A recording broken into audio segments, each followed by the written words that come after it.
వృశ్చిక రాశి విశాఖ 4వ పాదం అనురాధ జ్యేష్ఠ నక్షత్రంలో జన్మించినటువంటి జాతకులు ఆర్థికంగా అనుకూలమైనటువంటి కాలంగా చెప్పవచ్చు. స్త్రీలు, కుటుంబ సభ్యులు, మిత్రుల ద్వారా కొంత సహాయ సహకారాలు అందుతూ ఉంటాయి.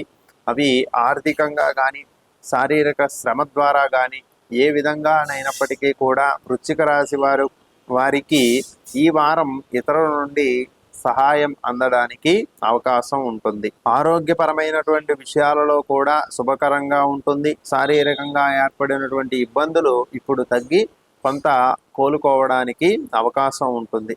అలాగే ఆర్థికంగా చేసినటువంటి పెట్టుబడులు కూడా మంచి లాభాలు కలగడానికి వృశ్చిక రాశి వారికి అవకాశం ఉంటుంది. మానసిక ప్రశాంతత ఏర్పడుతూ ఉంటుంది. వివాహ సంతాన సంబంధమైనటువంటి విషయాలలో చేసేటటువంటి ప్రయత్నాలు అనుకూలిస్తాయి. ఎప్పటి నుండో పెండింగ్లో ఉండేటటువంటి పనులు ఇప్పుడు పూర్తి అవ్వడానికి అవకాశం ఉంది కాబట్టి కుటుంబంతో ఆనందంగా గడుపుతారు.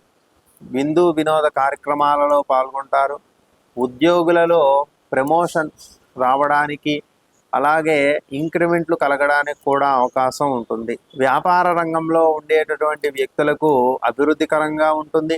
మీరు చేసేటటువంటి పెట్టుబడులు అనుకూలంగా ఉంటాయి. మిత్రుల ద్వారా మరియు బంధువుల ద్వారా శుభకరమైనటువంటి ఫలితాలు ఏర్పడడం వలన ఈ కాలంలో వృశ్చిక రాశి వారు మానసికంగాను శారీరకంగాను ఆనందంగా ఉండడానికి అవకాశం ఉంటుంది.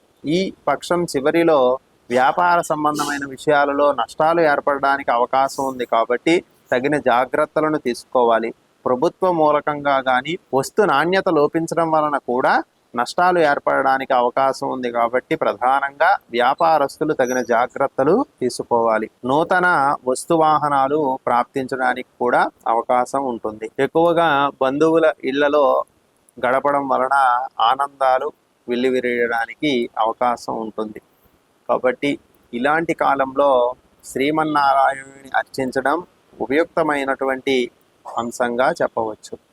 శ్రీమన్నారాయణునికి ప్రధానంగా ఎరుపు రంగు కలిగినటువంటి పుష్పాలతో పూజను చేస్తూ శ్రీ మహాలక్ష్మి సహితంగా లక్ష్మీ విష్ణు అష్టోత్తర సహస్రనామ స్తోత్ర పారాయణాదులు చేయడం శుభకరమైనటువంటి ఫలితాలను కలిగిస్తూ ఉంటుంది.